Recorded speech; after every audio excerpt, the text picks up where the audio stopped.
Hello everyone, you are watching क्या English. आज हम बात करने वाले हैं कुछ नए स्ट्रक्चर्स की, बट उससे पहले जैसा कि मैं हर वीडियो में आपसे पूछती हूँ, how are you doing today. So guys, अगर आप हाउ आर यू की बात करें तो हमें अलग अलग तरीके के जवाब देने आने चाहिए। जैसा कि अगर आप सेम क्वेश्चन मुझसे पूछेंगे कि ma'am how are you doing today, तो मैं आज आपको एक नया जवाब सिखाने वाली हूँ। हम बोलेंगे आई एम फैंटाबुलस। फैंटाबुलस की मैं आपको इंग्लिश लिख के दिखाती हूँ, FAN टैबुलस। अब आप बोलेंगे कि मैम ये तो बहुत लंबा वर्ड है, बट जनरली गाइज आपको ये वर्ड भी देखने को मिलेगा, ये काफ़ी मॉडर्न वर्ड हो गया है। लोग अक्सर इस तरीके के वर्ड्स बोलना शुरू कर दिया है उन लोगों ने। तो जब हम ये नए वर्ड्स को सुनते हैं तो हमें थोड़ा सा अजीब लगता है, बट मैं आपको से बता देती हूँ ये हमारा वर्ड कैसे बना है। हमने अब तक बोला है आई एम फैंटास्टिक, राइट, और हमने ये भी सीखा है कि आई एम फैबुलस। तो हमने क्या किया, फैंटास्टिक एंड फैबुलस को दोनों को कंबाइन कर दिया और हमने एक नया वर्ड निकाला, आई एम फैंटाबुलस। अब जब भी आपसे कोई पूछे how are you doing today, तो आपको जवाब देना है I am fantabulous. But guys, हम फैंटाबुलस के सिचुएशन में बोलेंगे, मैं आपको वो भी बता देती हूँ। जब भी आपको लगता हो कि आप बहुत अच्छे मूड में हैं, कुछ नया एक्साइटिंग करने के लिए तैयार हैं, कुछ नया एंजॉय करने के लिए तैयार है, तो उस मूड को हम बोलेंगे आई एम फैंटाबुलस, राइट। तो आज से हम इसे बोलना शुरू कर देंगे, प्रैक्टिस करना शुरू कर देंगे। अब गाइस, बोर्ड की बात कर लेते हैं। आज आपको बहुत कुछ दिखाई दे रहा होगा, बट हम अभी सब कुछ नहीं सीखेंगे, 1 बाय 1 सीखेंगे। मैं आपको बता देती हूँ आज हम किस बारे में बात करने वाले हैं। अक्सर आपने देखा होगा कि हम लोगों से बात करते हैं और बात करते करते हम लोगों से झगड़ा कर बैठते हैं। एग्जैक्टली झगड़ा करना, मारपीट करना और लोगों से तू मैं हो जाना, इन सब चीज़ों में बहुत कुछ डिफरेंस है। अगर हम मारपीट की बात करें तो हाथ पैर चलाने की बात करते हैं, अगर हम किसी से तू मैं की बात करें तो बहसबाजी हो जाना। इस तरीके के सेंटेंसेस का सबका अलग अलग मतलब होता है, बट इंग्लिश में हम उसको कैसे बोलेंगे, आज हम उन सब चीज़ों की ही बात करने वाले हैं। तो अब देखते हैं, come to the board, board पे आते हैं। पहले सेंटेंस की बात करते हैं, I have deep and carefree sleep. कुछ ये हमारे, आप बोल सकते हैं लाइक ईडियम्स टाइप वर्ड्स हैं। यहाँ पे आपको ईडियम्स टाइप ऑफ लाइन्स मिलेंगी जो आप जनरली लोगों से सुनते हैं। मैं आपको हिंदी में बता देती हूँ कि अक्सर लोग बोल देते हैं कि भाई घोड़े बेचकर सो जाना। सुना होगा आपने।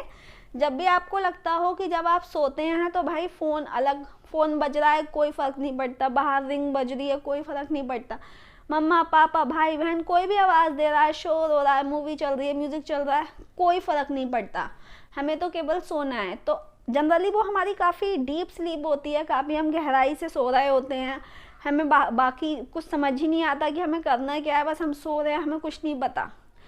तो उस तरीके की हमारी जो डीप स्लीप होती है, तो लोग बोल देते हैं भाई ये तो सोता है ना, तो घोड़े बेच के ही सोता है। मुझे जब नींद आती है ना तो मैं किसी की नहीं सुनती। तो उस तरीके से जब हम सेंटेंसेस बोलेंगे तो बोलेंगे आई have deep and carefree sleep, right. अब आप इस सेंटेंस को पढ़ेंगे तो आपको क्लियरिटी मिल जाएगी कि ये सेंटेंस आपको क्या बोलना चाह रहा है। डीप का मतलब होता है गहराई, गहराई में डूब जाना, किसी सपने के बारे में सोचते रहना, या हमें बाहर की दुनिया का पता ही ना होना कि बाहर क्या चल रहा है। एंड केयर फ्री, किसी भी चीज़ की चिंता ही ना होना कि हमारा आज एग्ज़ाम है, हमें यही नहीं पता कि आज हमारी शादी है। जब इस तरीके से हमें केयर फ्री, हमें किसी चीज़ की केयर ही नहीं होती और हमें नींद आ रही होती है, बस हमें नींद का एंजॉयमेंट लेना होता है, तो बोलेंगे आई have deep and carefree sleep. जब भी आपको लगता हो कि आप घोड़े बेच के सोते हैं तो हम बोलेंगे आई have deep and carefree sleep, I have deep and carefree sleep, I have deep and carefree sleep.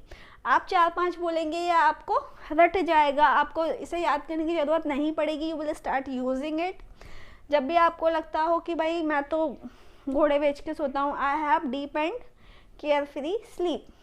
अब गाइज आपके माइंड में आएगा कि भाई रात में सोई थी ना तो मुझे किसी भी चीज़ का होश ही नहीं था, तो आप कैसे बोलेंगे उसको। तो हमने क्या करना है, यहाँ पे हैव की जगह हम कर देंगे हैड। हमने यहाँ पे कर दिया I had deep and carefully free sleep last night. कल रात मुझे बहुत तेज नींद आई, पूरे दिन ऑफिस काम था, सुबह से शाम तक काम किया, उसके बाद कल ट्रैफिक इतना था, everywhere there was traffic, so I came to home. जो 15 मिनट में रास्ता हमें क्रॉस करना होता है वो हमने 2 घंटे में किया, क्योंकि कल क्रिसमस था and there was a huge crowd on the way. इतना थकान हो गई, इतनी थकान हो गई कि मैं आई और सो गई। तो इस तरीके से अगर आपको सेंटेंसेस बोलने हो तो I had deep and carefully sleep last night, किसी से भी बोल सकते हैं। लोगों को इस तरीके की नींद काफ़ी पसंद नहीं होती है। हालांकि अगर हम पेरेंट्स की बात करें तो पेरेंट्स को इस तरीके की बच्चों की नींद बिल्कुल भी पसंद नहीं होती है, उन्हें तो एक आवाज़ पे ही जवाब चाहिए होता है। तो वो जनरली ऐसे ही बोल देते हैं कि भाई मेरा बेटा तो बिल्कुल घोड़े बेच के सोता है, तुम बाहर कितना भी खटखटाते रहो उसको नहीं सुनना। तो वो बोलेंगे my son has deep and carefree sleep. ठीक है, आई होप आपको ये समझ आ गया होगा। ये थोड़ा सा टिपिकल स्ट्रक्चर है, बट धीरे धीरे जैसे जैसे हम बोलना स्टार्ट करेंगे तभी हम स्पीकिंग लैंग्वेज की ट्यूनिंग में आएंगे, राइट। अब हम सेकेंड सेंटेंस पे चलते हैं। I exchanged hot words with my bro. तू मैं हो जाना, किसी भी चीज़ पर बहसबाजी हो जाना। जब हमारी बहसबाजी ऑलमोस्ट हमें ऐसा लगने लग जाता है, हालांकि लोग बहसबाजी तो आपस में करते ही, घर में बैठते हैं तो एक दूसरे से बातचीत करते हैं और आपस में बहस हो जाती है। बट जब आपको लगता हो कोई भी बहस लड़ाई में कन्वर्ट होने वाली है तो उसको हम बोल देते हैं भाई उसमें तो तू मैं हो गई, कि वो बोलने लग गया कि तू ज़्यादा बोल रहा है, तुझे नहीं पता। सामने वाला बोल रहा है कि भाई तुझे ज़्यादा पता है, तुझे नहीं पता। तो इस तरीके की बातों को हम बोलते हैं तू मैं हो जाना। तो हम बोलेंगे एक्सचेंज, हमारा जो एग्जैक्टली मेन सेंटेंस है वो है एक्सचेंज हॉट वर्ड्स। अब आपकी किसके साथ हो गई है, यहाँ पे तो मैंने आपको एक एग्जाम्पल में लिख दिया कि I exchanged hot words with my bro. But अगर आपको लिखना है किसी और के साथ हो गई है तो आप लिख सकते हो I exchanged hot words with my sister, I exchanged hot words with my father, I exchanged hot words with my neighbour. पड़ोसी के साथ आपकी तू मैं हो जाना कि भाई तूने कूड़ा डाल दिया मेरे, ये मेरा कूड़ा नहीं है, ये तेरा कूड़ा तूने डाला है, आपने उसकी साइड कर दिया, फिर उसने आपकी साइड कर दिया। तो एग्जैक्टली हम हाथ पैर से मारपीट नहीं करते, बस तू मैं हो जाती है, एक दूसरे को गाली देने लग जाते हैं। तो I exchanged hot words with my neighbour. ठीक है, तो आप इसके बारे में बता सकते हो, जिससे भी आपकी कभी तू मैं हुई हो आप यहाँ पे उसका नाम लगा सकते हो और बोलना शुरू कर सकते हो।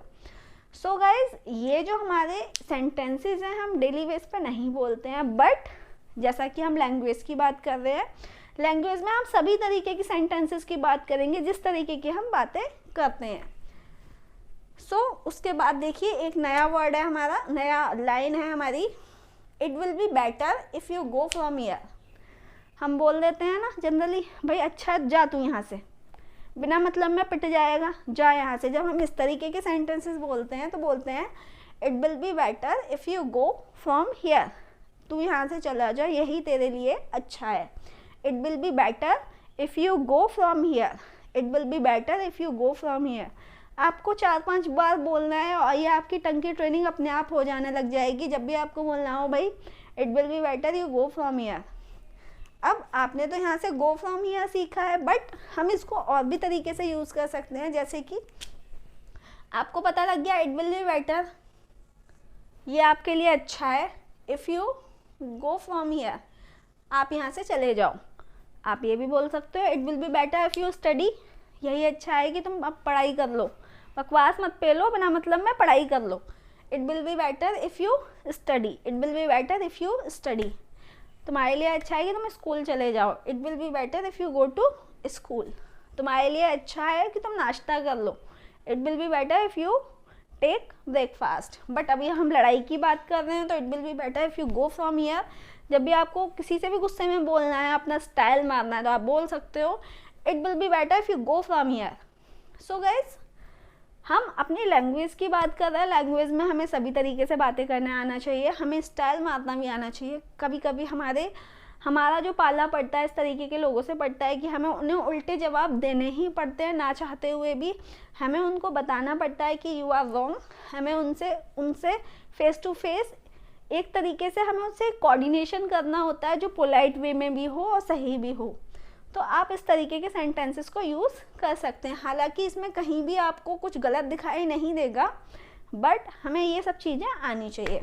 तो जब भी आपको बोलना है कि अच्छा है तुम यहाँ से चले जाओ, it will be better you go from here, it will be better if you go from here. ठीक है, नेक्स्ट पे बात करते हैं।